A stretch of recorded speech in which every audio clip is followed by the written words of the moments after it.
तर बघा, आम्ही इथं 5:30 ते पावणे 6च्या दरम्यान येडेश्वरी मंदिरामध्ये म्हणजे प्रथम मुख्य दरवाजापाशी आलो होतो.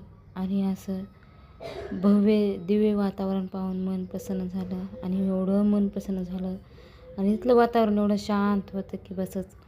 तर आम्ही इथं सकाळी एवढ्या का आलो ते तुम्हाला नंतर मी सांगेन. तर बघा, पहिलं देवाचं दर्शन घ्या सर्वांनी. आणि इकडं अगोदर रात्रीच्याला मुक्कामाला येऊन राहिले होते काही भाविक भक्त. आणि ते इथं जे बसले आहेत काही जण, त्यांना कौल लावायचा होता आणि त्यांनी मंदिरामध्ये बसले होते. म्हणजे मंदिराच्या मागे मंदिर होतं मोरून. तर आई अहो दर्शन घेऊन येणार होते येडामाईचं मधून आणि मी इथं बसणार होते. आणि हे जे आहेत तर हे माझे आहेत हो काही गुरु. आणि इकडं भाविक भक्त बसले आहेत येडामाईला